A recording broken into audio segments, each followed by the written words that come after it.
안녕하세요. 저는 예비 시모와의 대립 끝에 파혼을 결정한 예비 신부입니다. 결혼을 하기 전부터 시댁의 매운맛을 봐버려서 이건 아니다 싶어 갈라섰어요. 다들 파혼으로 끝낼 수 있어 천운이라고 했는데 저 또한 그렇게 생각하면서도 한편으로는 그런 사람들을 만날 수밖에 없었던 제 운명이 좀 싫기도 했었습니다. 물론 그래도 시간이 좀 흘렀던 얘기라서 지금은 티끌만큼의 속상함도 없어요. 오히려 그때의 일을 유쾌한 경험이었다 생각하고 얘기거리로 떠들고 있거든요. 결혼 근처까지 갔다 와본 제 경험을 생각보다 궁금해해주는 사람들이 많아요. 특히 주변의 여자 동료들이 제 이야기를 그렇게 흥미있어 하고 있답니다. 사연 사이트를 알게 된 것도 동료 중 한 명이 제 이야기 같은 사연자들 많다고 소개를 해줘서 찾게 되었어요. 그래서 몇 개 둘러봤는데 진짜로 저 같은 예비 신부들이 많더라고요. 상대적으로 제 사연이 싱겁게 느껴지는 이야기들도 있어서 좀 놀랐습니다. 같은 고민을 했다는 동질감에 위안을 받는 것 같으면서도 한편으로는 그만큼 사연자들을 괴롭힌 나쁜 사람들이 많다는 것에 속상하기도 했어요. 왜 그렇게 사람을 못 구워 삶아서 안달일까요? 제게 찾아온 나쁜 사람은 어떤 유형이었는지 지금부터 한번 떠벌려 보도록 하겠습니다. 재밌게 들어주세요. 저랑 예비 신랑은 결혼을 전제로 만나고 있던 사이였어요. 예비 신랑은 저와 9살 차이가 나는 사람이었는데요. 대학생과 조교 사이로 시작된 저희 관계는 제가 대학을 졸업하고도 계속 이어졌습니다. 다 예비 신랑의 적극적인 노력 덕분이었어요. 예비 신랑이 제 졸업식 때 프로포즈를 해줬거든요. 프로포즈 때문에 저희 관계가 더욱 돈독해진 건 맞지만 일단 저는 그 청혼에 대해 고민이 많았습니다. 결혼에 대해 잘 몰랐던 저는 그 청혼을 받아들이긴 했지만 급하게 결혼하고 싶지 않다고 예비 신랑한테 의사 표현을 확실히 했었어요. 제가 결혼을 고민했던 건 저희 집이 그리 막 넉넉한 것도 아니었고 예비 신랑 집도 넉넉한 게 아니었기에 서로 경제 활동에 좀 더 집중하고 나서 돈을 좀 모은 뒤에야 안정적인 여건으로 결혼을 하고 싶었기 때문입니다. 정말 준비된 게 아무것도 없었거든요. 제 의견에 예비 신랑이 좀 서운해하는 기색이 있었지만 제 뜻을 흔쾌히 따라주었어요. 저를 기특하게 봐주기도 했습니다. 예비 신랑의 지지하에 저는 대기업을 목표로 취업 준비를 했어요. 예비 신랑은 제게 손수 간식이랑 도시락까지 사주면서 외조를 해주었습니다. 그땐 행복했어요. 취업을 준비하면 심적으로 많이 피폐해진다는데 저는 예비 신랑 덕분에 의욕이 넘쳐났거든요. 그렇게 잘 지내던 저희 사이에도 한 번의 방지턱이 찾아왔었는데요. 원래 취업 준비 제대로 하려면 기본적으로 기간이 1년, 2년 정도는 걸리는데 취업 준비 기간이 자꾸 길어지니까 예비 신랑이 외조하는 게 지쳤는지 한날 제게 갑자기 속상한 소리를 하더라고요. 설마 나랑 결혼하기 싫어서 일부러 미루는 건 아니지? 이번까지 넘어가면 벌써 3년째야. 계속 이렇게 시간만 보내다가 나 40살 되겠어. 결혼은 30대에 하고 싶단 말이야. 우리 아빠가 결혼 엄청 기다리기도 하고 만약 나랑 결혼하기 싫은 거라면 그냥 솔직하게 말해줘. 뭐? 무슨 그런 말을 해. 나도 얼른 취업해서 빨리 돈 벌고 싶어. 결혼 자금 모아서 빨리 결혼하고 싶은데 취업이 생각하는 만큼 잘 안 되는 걸 어떡해. 나 진짜 서운하다. 오빠는 내가 일부러 결혼 미룰 사람처럼 보였어? 불안해서 그러지. 나한텐 너밖에 없는데 네가 결혼을 안 해주면 난 더 시간이 없단 말이야. 혹시라도 네가 질린다고 나 떠날까 봐서. 아빠 요즘 몸도 안 좋은데 내가 결혼하는 거 보는 게 소원이라고 했거든. 예비 신랑은 이런 식으로 결혼을 못하게 될까봐 불안감을 표출했던 적이 한두 번이 아닙니다. 저를 놓칠까봐 불안하다고 하는데 제가 신뢰를 안 주는 사람도 아니거든요. 한눈 판 적 절대 없고 회식이 아니고선 사적인 술자리도 가진 적이 없어요. 회식도 예비 신랑한테 꼬박 알려주고 최대한 1차만 참석하고 빠져나왔습니다. 저는 휴대폰 잠금도 안 해요. 예비 신랑이 한 번씩 제 폰을 볼 때도 저는 찔릴 게 없으니까 선뜻 내버려 두기도 했습니다. 예비 신랑이 다른 부분에선 저를 믿어주는 것 같은데 유독 제 취업은 참 못 기다리더라고요. 물론 예비 시부가 몸이 안 좋아서 결혼을 빨리 하고 싶단 말을 하긴 했었어요. 근데 저는 결혼을 그런 식으로 준비도 없이 얼렁뚱땅 저지르고 싶진 않았습니다. 제가 취업하고 돈을 모으면 결혼한다고 했더니 예비 신랑이 그때부터 저보다 제 취업에 더 심혈을 기울이더라고요. 한참 사랑이 불타오를 때는 예비 신랑이 어떤 사람인지 알 겨를도 없이 좋기만 했거든요. 그러나 서로에게 익숙해지고 당연해지고 나서부터는 예비 신랑을 만나면 만날수록 불안한 게 참 많은 사람이구나라는 걸 느끼긴 했어요. 그리고 생각보다 현실적이고 부정적인 의사표현도 많이 한다는 걸 점점 알게 되었습니다. 저보다 9살이나 많은 사람이다 보니까 저한테 알려주고 싶은 것도 많아 보였어요. 다들 이런 걸 꼰대라고 하더군요. 하지만 저는 이런 점까지 예비 신랑에게 고맙기만 했고 예비 신랑이 저를 사랑하는 마음만큼은 갈수록 적극적이고 솔직해서 예비 신랑의 단점 부분도 이해하려고 많이 노력했습니다. 그런데 취업 문제는 어쩔 수 없이 예민할 수밖에 없는 영역인데 예비 신랑이 자꾸 옆에서 한 소리씩 넣어주니까 그건 좀 스트레스로 오더라고요. 그래도 다 날 위해서 조언해주는 거라 생각해서 제가 필요한 잔소리만 걸러서 들었어요. 제 입장에서는 예비 신랑이 스트레스지만 예비 신랑 입장에서는 결혼을 늦추는 제가 골칫거리 아니겠습니까? 우리가 고작 이런 문제로 헤어질 만큼 얕은 사이도 아니고 그저 둘 다 예민한 시기이기 때문에 잠깐 권태기가 올랑말랑 하는 거라 생각했어요. 최대한 자비를 갖고 하루하루 지냈습니다. 그러던 어느 날 예비 신랑에게 고비가 닥쳐왔는데요. 예비 시부가 돌아가시면서 예비 신랑뿐만 아니라 예비 시댁 자체가 정말 많이 힘들었습니다. 특히나 제 마음을 좀 불편하게 만들었던 부분은 예비 신랑이 예비 시부가 살아계실 때 결혼하는 모습 보여주고 싶어 했다고 했잖아요. 제 고집 때문에 예비 신랑이 다시는 그 꿈을 이루지 못하게 되어서 제가 혼자 얼마나 죄책감을 느꼈는지 모릅니다.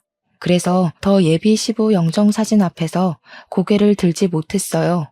훨씬 더 번듯하고 자리 잡은 며느리감으로 당당하게 인사를 드리려고 했지 절대 이런 식으로 첫인사를 드리려던 게 아니었거든요. 그날은 예비 신랑을 감히 위로하지도 못하고 옆에 묵묵히 있어주기만 했습니다. 그리고 예비 시부 장례식에 갔으니 당연히 준비 없이 예비 시모까지 만날 수밖에 없었는데요. 저랑 예비 신랑이 아무것도 결정한 게 없어서 그렇지 결혼을 전제로 만나고 있긴 했으니까 인사를 정중하게 드려야 될 것 같았어요. 예비 시모에게 저를 소개하고 싶다는 예비 신랑의 말을 듣고 망설이지 않았습니다.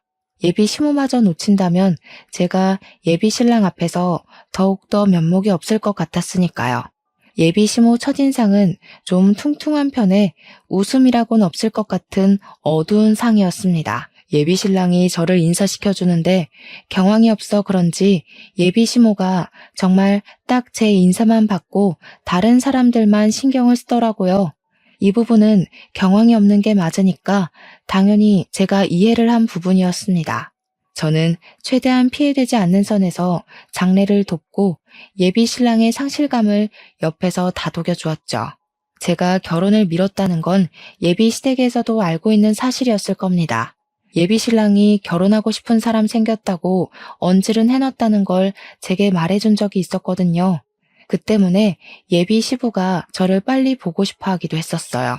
그런데 제가 그 이상의 확실한 행동을 안 보여주니까 예비 시모도 저한테 서운한 점이 있었을 수 있겠다 생각했습니다. 그냥 그땐 예비 시모가 제게 너무 냉담해서 그런 별 생각이 다 들더라고요. 시집도 안 갔는데 벌써 시집살이를 당하는 기분이었달까? 안 좋게 시작해서 좋을 것 없을 테니 빈소에 있는 동안만이라도 저는 나름 잘 보이고자 노력을 했습니다. 그리고 저와 예비 신랑의 관계가 서서히 변하기 시작했던 건 그날 이후부터였어요. 예비 시부가 돌아가시고 홀로 있는 예비 시모가 걱정됐던 예비 신랑이 저와의 약속을 점차 줄이려는 게 눈에 보이더라고요. 물론 항상 저한테 양해는 구했습니다. 미안해. 아직은 엄마 혼자 못 둬서 오늘도 못 만날 것 같다. 네가 이해 좀 해줘. 형제도 나 하나밖에 없어서 내가 엄마 돌봐야 돼. 예비 시모가 예비 시부를 잃은 충격이 너무 커서 집에 혼자 있는 게 싫다고 얘기를 했었대요. 혼자 있으면 하루 종일 밥도 안 먹고 울기만 한다네요. 그 때문에 예비 시모가 걱정되었던 예비 신랑은 원래 자취를 하고 있었는데 짐을 싸들고 예비 시댁에서 지내기까지 했습니다. 저 같아도 엄마가 아빠를 잃고 홀로 슬퍼만 하고 있다면 다른 사적인 약속 못 잡을 것 같긴 했어요. 자식 마음이 다 그런 거 아니겠습니까? 그래서 부모를 걱정하는 예비 신랑의 마음도 충분히 공감되었어요. 그런데 그렇다고 예비 신랑과 아예 만남을 끊은 건 아니라고 봤습니다. 제가 취업 준비를 해야 해서 원래도 잘 못 만나고 있던 중이었거든요. 그런 상황에서 더 못 만나게 되니까 아예 안 보는 것과 같더라고요. 우리가 결혼할 사이가 맞나? 싶기도 했어요. 오히려 예비 신랑이 곁에서 완전히 사라진 것 같으니까 취업 준비도 더 안 되었어요. 자꾸만 저도 모르게 딴 생각을 하고 있더라고요. 당연히 좋아하는 사람이니까 걱정이 되잖아요. 근데 예비 신랑의 상황이 상황인지라 계속 만남을 고집할 수도 없고 조를 수는 더더욱 없어서 한없이 이해만 해주었는데요. 한 번씩 연락을 하면 예비 신랑은 늘 같은 말만 했어요. 예비 시모 얘기를 꺼내면서 출퇴근 말고는 시간을 내기가 곤란하다고 말이죠. 못 만나는 것도 걱정이었지만 더 신경 쓰였던 건 예비 신랑도 많이 우울하고 힘들어 보였다는 겁니다. 예비 시모야 당연히 반평생 함께한 배우자를 보냈으니 힘들겠죠. 근데 그건 자식도 마찬가지잖아요. 예비 신랑이 예비 시모만 보필하느라 정작 자기 슬픔은 감추고만 있는 것 같아서 안쓰러웠습니다. 그런데도 제가 할 수 있는 건 전화나 메신저로 위로하는 것밖엔 없었어요. 결혼할 사람이고 인연으로 묶일 집안이기는 하지만 냉정하게 말하자면 아직은 저랑 상관없는 집이기 때문에 저는 제 할 일이 우선이긴 했습니다. 그래서 예비 신랑에게 만나자는 말은 더더욱 안 하게 되었어요. 저희는 그렇게 2개월 정도 강제로 못 만났습니다. 예비 시부 돌아가시고 나서는 제가 항상 먼저 예비 신랑에게 연락을 했었는데 어느 날 웬일로 오래간만에 예비 신랑한테서 먼저 전화가 온 적이 있었어요. 당시에는 예비 신랑의 의도를 전혀 몰랐는데 지금 생각해보니 이때야말로 제가 사연을 쓰기 시작한 이유의 근원이기도 한 부분이네요. 요즘 통 연락이 없네. 나도 엄마가 더 안 좋아져서 연락 따로 못했어. 우리 얼굴 못 본 지도 오래됐다. 이러다가 결혼 못하게 될까봐 갑자기 걱정이야. 취업 준비는 잘 돼가? 집중하려고 노력 중이야. 어머님 더 안 좋아지셔서 어떡해? 오빠 혼자 보필하는 것도 많이 힘들겠다. 오빠 쉬지도 못하지? 일할 때는 또 어머님 혼자 두고 나가야 되니까 얼마나 불안하겠어. 도움이 못 돼줘서 미안해. 웬만하면 괜찮다고 말해주고 싶은데 진짜 힘들어서 차마 그 말은 못하겠다. 그보다 우리 결혼이 더 걱정이지 않니? 이대로면 그냥 자연스럽게 헤어질 것 같아서 내가 좀 생각을 해봤거든. 내가 따로 시간 내서 밖에는 못 나가니까 네가 우리 집에 오는 게 어때? 엄마는 방에서 꿈쩍 안 해서 불편한 건 없을 거야. 처음 예비 신랑의 제안을 들었을 땐 당황스러웠습니다. 예비 시모한테 인사를 정식으로 올리지도 못했고 장례식장 때 나타나는 바람에 도리어 이미지만 안 좋게 찍힌 것 같은데 예비 시댁으로 오라뇨. 다른 것보다 예비 시모의 존재가 마음에 걸려서 선뜻 예비 신랑 말에 대답을 못했습니다. 그렇다가도 예비 신랑이 혼자서 많이 고생하는 게 느껴져서 마음이 쓰이긴 했어요. 또 예비 신랑 말도 일리가 있잖아요. 제가 가주지 않는 이상 결혼은커녕 이대로 헤어질 게 뻔해 보였는데 그때는 작별이란 거 염두에 두지 않았을 때거든요. 그래서 결국 제가 예비 시댁으로 가는 걸 수긍했던 겁니다. 그때부터 저랑 예비 신랑은 일주일에 한 번씩 예비 시댁에서 만남을 가졌습니다. 예비 시모는 여전히 상실감 때문에 상태가 많이 안 좋은 상황이었어요. 제가 인사를 드렸을 때도 그저 누워서 일어나질 않으시고 한숨만 쉬고 계셨습니다. 그래서 저는 더 비타민처럼 밝게 행동했어요. 첫 단추를 잘못 끼우긴 했지만 다시 올바르게 맞춰 끼울 수 있을 거라고 믿었습니다. 미련하게 왜 그랬냐고 눈초리를 받을 수 있다고 생각해요. 하지만 그때는 제가 그만큼 예비 신랑을 좋아했었습니다. 저는 예비 시모의 마음을 사기 위해서 일주일에 한 번씩 방문할 때마다 사력을 다했어요. 제 의지로 손수 요리도 하고 청소도 해주면서 예비 시모의 살림 걱정이라도 덜어주려고 했습니다. 예비 신랑 또한 저를 도와 같이 청소하고 빨래도 하면서 집안의 온기를 되살리기 위해 노력했어요. 그렇게 두세 달이 지날 때였어요. 제 덕분에 시간이 갈수록 예비 시모와 예비 신랑은 활기를 되찾았습니다. 예비 시모도 방에서 나와 집안을 활보하기 시작했고 예비 신랑도 말수랑 웃음이 많아졌어요. 제가 바랬던 모습이 바로 이런 모습이었기 때문에 제 입장에서는 그 둘의 변화를 기뻐해야 마땅한 일이었는데요. 하지만 막상 그 둘만 신경 쓰느라 저를 돌아보지 못했다는 걸 망각했어요. 생기를 찾은 예비 시모와 예비 신랑과는 반대로 저는 기력이 점점 쇠해갔다고 해야 될까요? 왜 그런 느낌 있잖아요. 기운에 빨리면 컨디션이 급격하게 고갈되는 느낌이야. 어찌 보면 당연한 증상일 수도 있어요. 저는 예비 시댁에 가서 그들의 기분을 띄워주려고 온갖 기운을 다 쏟았고 집안 살림까지 봉사를 자처했으니까요. 근데 말씀드렸던 대로 저는 제가 좋아서 했을 뿐이었어요. 그래서 둘을 원망했던 적은 없습니다. 근데 문제는 다른 부분에 있었어요. 둘이 기운 없어서 다 죽어 있을 때는 저절로 돕고 싶은 마음이 가득했는데 두 사람이 살아났을 땐 굳이 제가 더 도울 필요가 없다고 생각했거든요. 그러나 둘이 기운 차릴수록 저의 봉사 정신을 당연하게 받아들이기 시작했다는 거예요. 특히 예비 시모 태도가 그러했습니다. 도와줘서 고생했다, 고맙다 이런 말은 바라지도 않았어요. 그런 걸 바라고 도와드리는 건 아니었으니까요. 근데 그렇다고 저를 호구로 보라고 한 짓들은 아니었거든요. 저는 아직 시모의 며느리가 아니잖아요.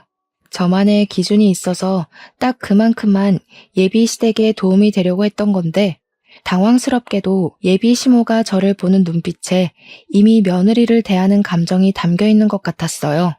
처음엔 예비 시모가 저한테 당연하게 바라는 태도를 믿을 수가 없어서 긴가민가 했거든요. 근데 제가 예비 시댁 갈 때마다 그런 기분을 느꼈다면 제 촉이 맞는 거 아니겠습니까? 둘이 활력을 찾고 나서부터는 예비 시댁 가는 걸음이 무거워졌고 나중에는 끝내 가기 싫은 마음까지 생겼을 때 저는 예비 신랑에게 결혼 전까진 오늘이 시댁 방문 마지막일 거라고 말하려 했어요. 물론 그날 신경을 기울여 예비 시모 태도를 한 번 더 주의 깊게 보려고도 마음먹었죠. 지난번에 구석구석 먼지가 그대로더라. 오늘은 안쪽 방까지 신경 써서 닦아놔라. 그리고 집에서 원래 그렇게 간을 짜게 하니? 젊은 사람들이야 젊은 몸 믿고 멀쩡할지 모르겠는데 우리같이 나이 든 사람들은 하루하루가 달라. 우리 아들도 이제 곧 40이라서 그리 짜게 먹으면 안 된다. 앞으로 나한테 하나하나 검사받아서 상에 올리도록 해라. 예비시댁 집 평수가 38평은 된다고 들었습니다. 그동안 바닥을 닦아준 건 맞지만 그건 예비 시모가 시름시름 앓아서 못 일어나고 있을 때였어요. 예비 시모는 훨씬 어린 우리 엄마보다도 건강해 보였는데 그런 사람이 저한테 당연하게 걸레를 던져주니까 좀 기가 막혔습니다. 그리고 기껏 음식해서 바쳤더니 사람 정성은 모른 채 하며 요리 못한다고 트집 잡는 것도 기분이 나빴어요. 예비 시모의 행동이 잘못되었다는 걸 그 순간에 확신했던 저는 예비 시댁 방문을 마지막으로 하는 게 아니라 이 결혼 자체를 그날로써 종결지어야겠다고 결심을 해버렸습니다. 그런 와중에 예비 신랑은 제 결심에 쐐기라도 박듯 얄미운 소리를 했는데 아주 가관이더군요. 시어머니 될 사람한테 잘 보이는 거라고 생각해. 미리 며느리 연습해두면 좋잖아. 나는 어른한테 잘하는 여자가 좋더라. 내가 사랑하는 여자가 어른한테 잘하면 더 사랑스럽고 어떻게 나한테 이런 천사 같은 여자친구가 왔는지 몰라. 그동안 자기를 가만히 보면서 우리 집에 꼭 필요한 사람이라고 느꼈어. 예비 신랑이 저더러 자기 엄마한테 잘하라고 살살 구슬리는데 제가 예민한 상황에서 그런 소리를 들으니까 이 사람의 의도가 확대 해석이 되더라고요. 그동안은 예비 신랑이 좋아서 그저 맞춰주고 싶기만 했다면 그 뒤부터는 그저 자기 사용만 챙기려는 이기적인 사람으로 보였어요. 저는 신부 수업을 받으러 예비 시댁을 다녔던 게 아닙니다. 예비 신랑을 위로하고 싶었고 예비 신부가 될 사람으로서 배우자가 보고 싶었을 뿐이었고 예비 시모가 울적하게 괴로워하는 것이 속상해서 힘이 되어주고 싶었던 거라고요. 그런 저의 호의는 결코 노동이 아니었다는데 제 진심이 그들에게 잘못 전달이 된 것 같았습니다. 아니면 그들이 원래 남의 호의를 권리로 생각하는 못된 사람들이었겠죠. 어쨌든 제 입장에선 이런 관계는 건강하지 못하다고 봤어요. 분명히 말하지만 저는 도움 준 사람에게 호구라고 욕하면 안 된다고 봅니다. 명백히 잘못한 건 남의 호의를 쉽게 보는 상대방의 저급한 마인드인 거예요. 그래서 저는 호의 하나 구분 못하고 사람을 막 대하는 인간들과는 인연을 만들지 않기로 마음먹은 겁니다. 저는 예비 시모에게 받은 걸레를 바닥에 툭 던졌습니다. 그리고 손을 씻고 나와서 겉옷을 챙겼어요. 그리곤 제 행동을 알 수 없는 눈으로 보고 있는 예비 시모에게 똑똑히 말씀드렸어요. 어머니, 저 이 집 며느리로 들어온 거 아니고 오빠 여자친구로 놀러 온 거예요. 그동안 어머니랑 오빠가 기운 없어 보여서 베풀어 준 거지 이 집에 잡일하러 들락거린 거 아닙니다. 집안일 원래 다 어머니 일이잖아요. 보니까 두 손 두 발 멀쩡하시고 남일 간섭하는 것 보니 정신 상태도 멀쩡하신 것 같은데 제 일 아닌 걸 제가 계속할 순 없죠. 뭐야? 제 말하는 것 좀 봐라. 뭐가 어쩌고 어째? 어차피 우리 아들이랑 결혼할 거라면서 시엠이 될 사람한테 벌써부터 대들기나 하고 나중에 할 일 지금 연습하는 건데 이런 것도 못 견뎌서 어디 우리 아들 모실 그릇이나 되겠니? 모셔요? 저는 오빠랑 결혼을 하려고 한 거지 종살이 하려고 만난 거 아닌데요. 오빠는 아내가 아니라 집사가 필요한 거였어요? 그렇다면 더 이 결혼 안 해야겠네요. 이렇게 개고생해서 연습해봤자 뭘 얻는데요. 어머님이랑 저 남자요? 노동에 대한 대가가 겨우 그 정도라면 제가 이런 무모한 짓을 할 필요가 없죠. 그냥 결혼 포기할게요. 저 건방진 애를 봤나? 지질이 일도 못하는 거 몇 날 며칠을 받아주면서 넘어갔더니 뭐라고? 취직도 못하는 백수 주제에 뭘 믿고 목소리를 높여? 너 같은 게 우리 아들처럼 수준 높은 남자를 만날 수 있을 것 같아? 아무짝에 쓸모가 없으면 집안일이라도 잘할 줄 알아야지.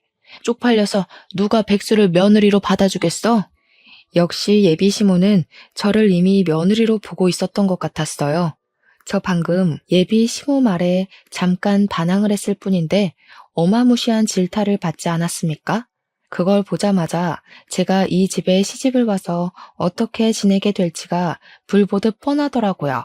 한시라도 빨리 그 집을 벗어나기 위해서 저는 말싸움을 포기하고 그냥 예비 시모를 무시해버렸습니다.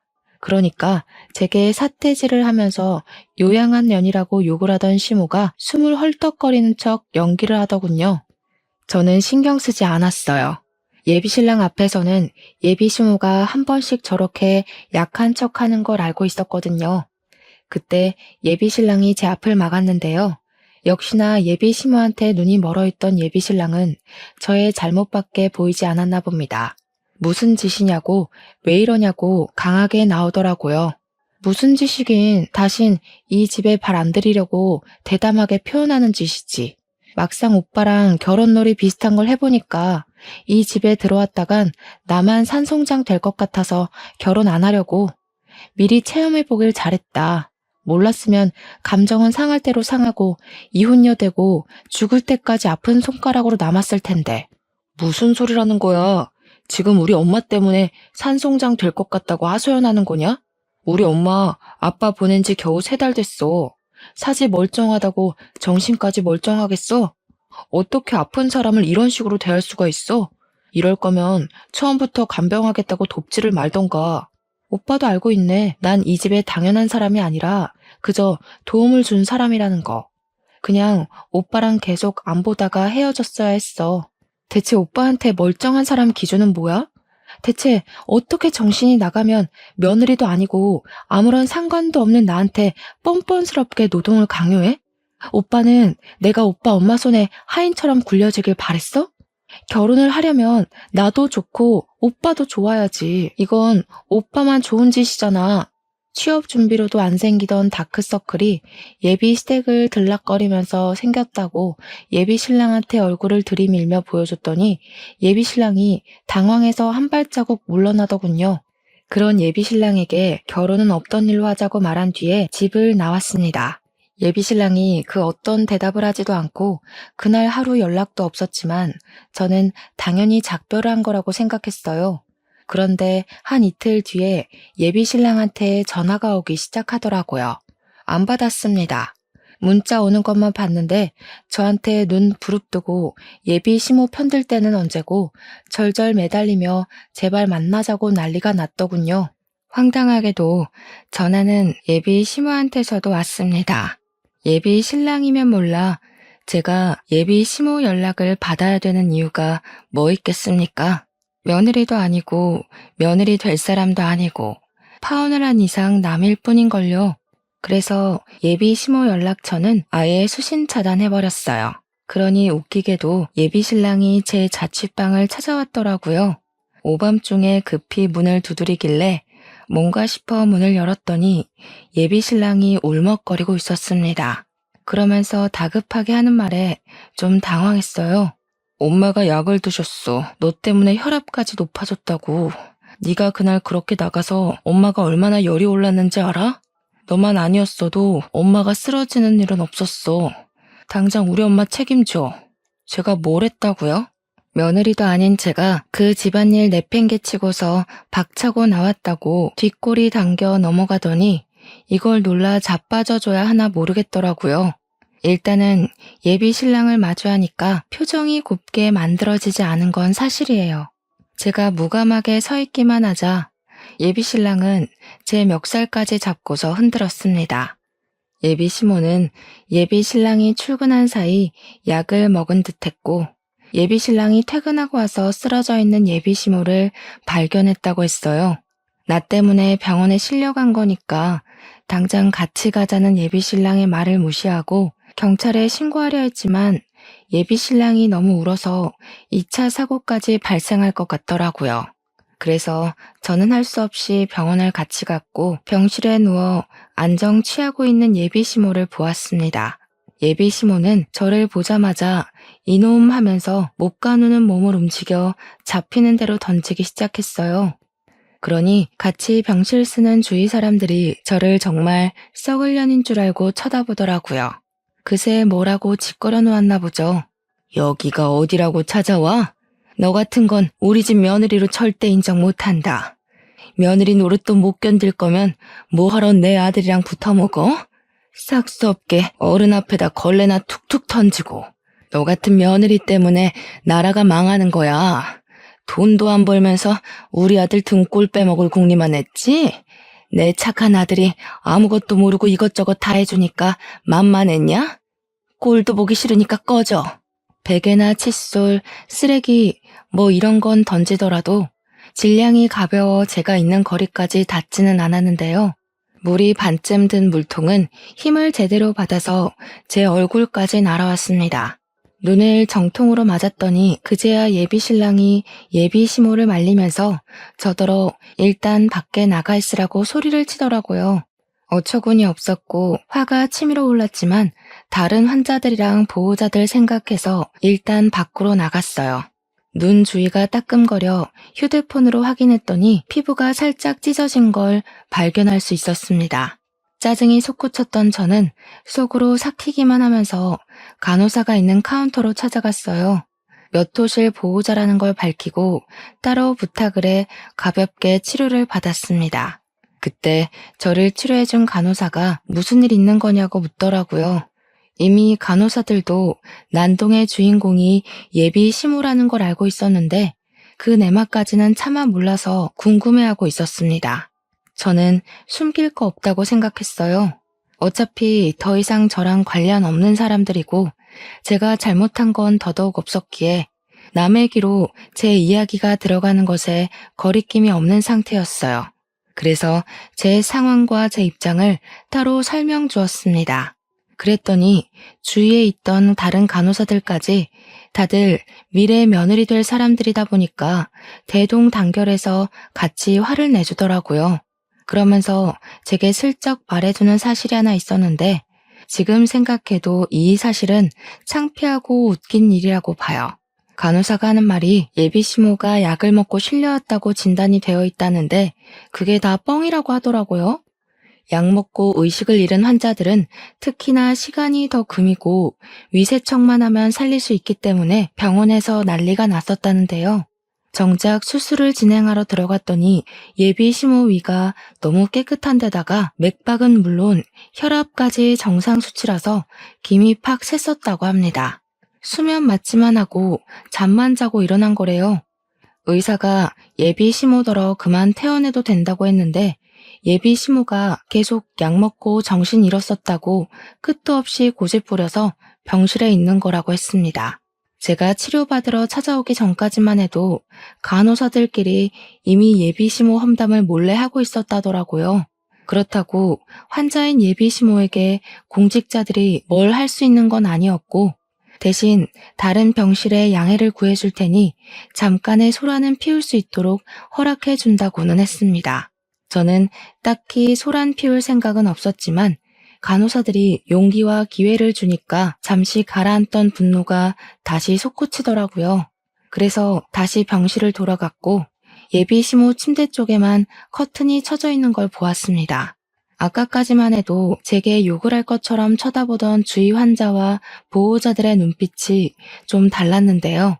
일단은 저를 향한 태도가 유순해졌다는 것이 느껴졌어요. 그 이유는 제가 커튼 가까이 다가가고 나서 눈치챌 수 있었습니다. 커튼 안에서 예비 시모와 예비 신랑이 수상하게 속닥거리는 대화가 들리더라고요. 엄마, 자꾸 이러면 젊은 애 못 들여와. 내 나이 곧 40이야. 그나마 9살 차이인 제가 제일 젊은 며느리일 거라고. 무슨 말인지 모르겠어? 나중에 엄마 늙으면 며느리도 같이 늙을 건데 골골대는 며느리가 엄마 보필이나 제대로 할 것 같아? 지금 엄마 봐줄 젊은 사람으론 제가 딱이라니까. 조금만 맞춰줘봐, 응? 취업을 해야 결혼한다고 했다면서. 취업 못하는 게 아니라 일부러 안 하고 있는 거 아닌지 제대로 확인해봐. 요즘 젊은 아가씨들은 자기 손에 안 보고 남편 돈만 받으면서 속 편하게 살려고 한다던데. 걔도 너 이용하는 걸 수도 있어. 그런데 내가 그 여시 같은 꼴을 그냥 지켜보라고? 엄마 제발, 그건 나중에 진짜 며느리 돼서 잡으면 되잖아.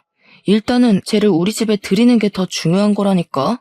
이팔 청춘 아가씨가 어디 구하기 쉬운 줄 알아? 내 나이면 어디 하나는 골병난 아줌마거나 말 많은 아줌마들밖에 못 데려와. 나도 늙고 며느리도 늙으면 누가 엄마 보필하겠어? 결혼하면 엄마가 며느리를 구워 삼든 말든 내가 간섭 안 할게. 듣자 하니 예비 신랑이 제게 접근했던 건 다 자기 부모님을 모실 체력 좋은 며느리가 필요했기 때문이었어요.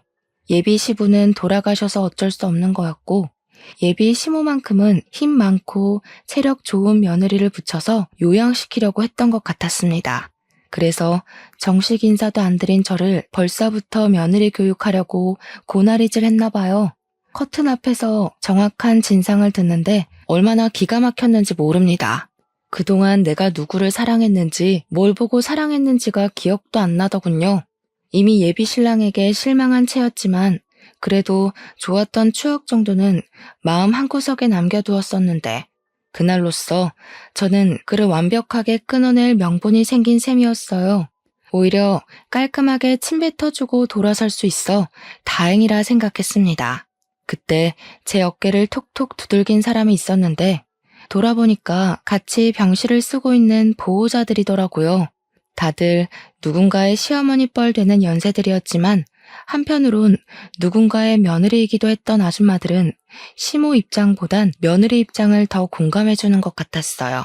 제게 물통을 하나씩 건네준 이유도 본인들이 며느리로 지내면서 받았던 서름을 그렇게 표현하는 것 같았습니다. 그러면서 그분들 하는 말이 결혼하기도 전에 빵점인 저런 시댁은 거들떠도 보면 안 된다고 냉수 먹고 속 차리게 찬물을 시원하게 뿌려주라 독려하더군요. 친히 뚜껑까지 따주는 친절함을 보이길래 그때 독특하고 따뜻한 동질감을 느꼈어요. 세상 며느리들은 말 안 해도 한편이라더니 그게 이런 기분이구나 싶어 든든했습니다. 저는 더 이상 주저하지 않고 바로 커튼을 열었어요. 깜짝 놀라는 두 연놈의 얼굴을 똑바로 마주했습니다. 꼭 이렇게 사서 욕먹는 사람들이 있다니깐. 여기 사람들이 당신들 냉수 먹고 정신 좀 차리라고 선물 주더라고요. 속부터 썩어 빠진 사람들이 겨우 냉수 한 바가지로 정신 차릴지는 모르겠는데 그쪽들이 쪽팔린 짓 하고 있단 건 알았으면 해서요. 저는 그대로 생수 하나랑 토마토 주스 하나를 나란히 들고 예비 시모 얼굴에 쳐 뿌려줬습니다. 그리고 제게 대들려는 예비 신랑 얼굴에 그 페트병 2개를 연달아 던져버렸어요. 페트병이 예비 신랑 치아에 부딪혀 튕겨 나가더군요. 입을 감싸막던 예비 신랑이 저를 죽일 듯 노렸습니다. 그 와중에 예비 시모는 손을 벌벌 떨면서 비명을 막 지르더라고요. 나 그쪽 집안에 기어들어갈 생각 추호도 없거든요. 김칫국 좀 그만 마셔요. 그리고 요즘 젊은 사람들 똑똑해서 노망난 할망구한테 내 몸 바칠 사람 잘 없어요. 먼저 가신 남편분이 그렇게 그리우면 진짜 약 먹고 따라가 보지 그러셨어요. 약 먹은 척 쇼해서 진짜 아픈 분들은 들어오지도 못하게 자리 차지하지 마시고요. 약 먹고 쇼하는 거라는 사실이 밝히니 병실아는 이제 대놓고 예비 시모와 예비 신랑을 향해 쌍심지를 켜기 시작했어요. 아깐 잘 몰라서 저를 보는 눈이 많이 사나웠는데 이젠 그 눈들이 제 뒤를 든든하게 살려주고 있었습니다. 그때 예비 신랑이 화나서 저를 강제로 끌고 나가려고 했어요. 그러자 놀랍게도 다른 보호자들이 나서서 예비 신랑에게 달려들었고 손버릇까지 더러운 놈이라 욕하며 예비 신랑 등짝을 뚝까 패기 시작했습니다. 저를 당장 예비 신랑 소나기에서 떨어뜨려 주셨어요.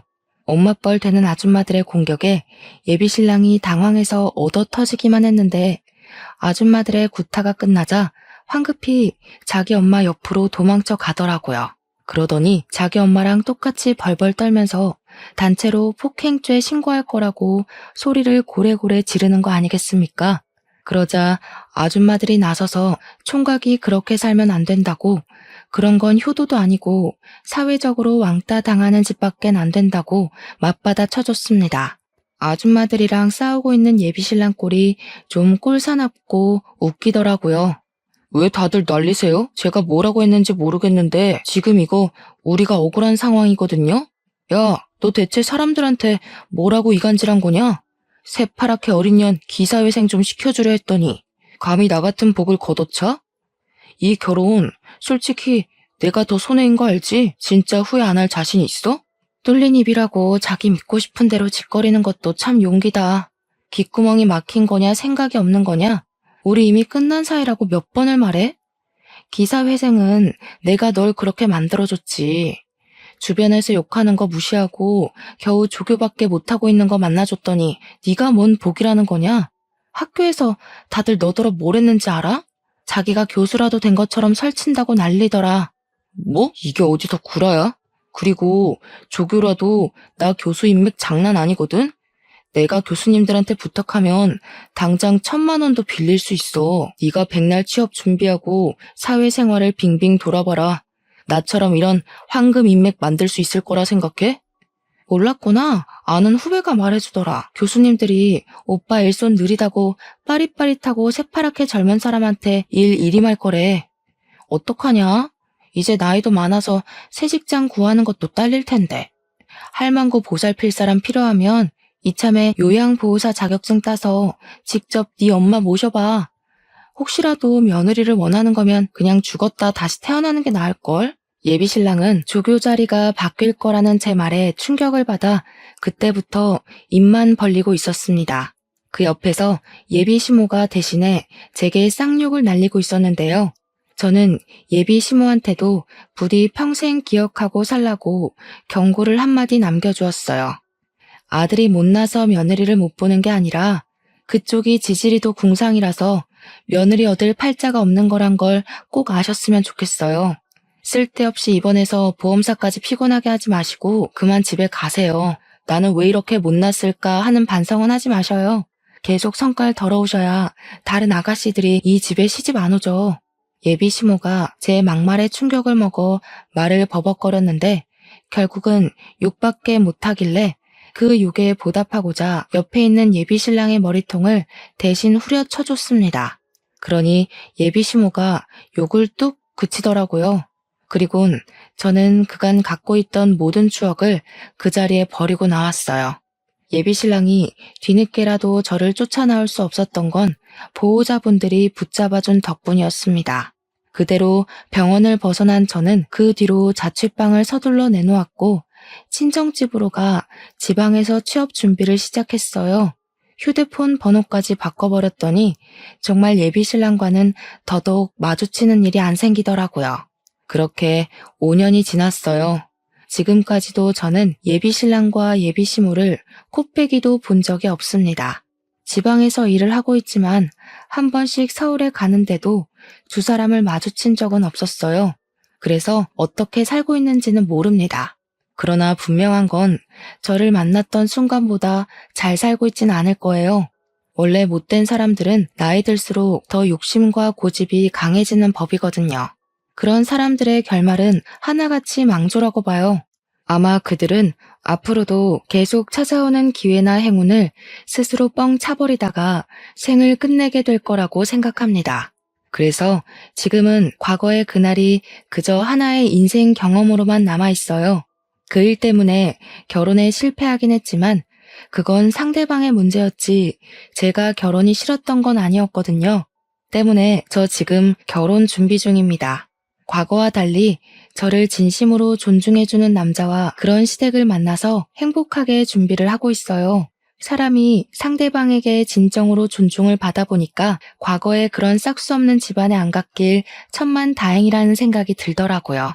결혼 준비에 한창인 지금 갑자기 실패했던 과거 경험이 떠올라서 이렇게 사연을 써보았어요. 이번에 만난 예비신랑 덕분에 저는 결혼이라고 다 불행한 거 아니고 시댁이라고 다 스트레스의 근원은 아니라는 걸 제대로 깨달았습니다.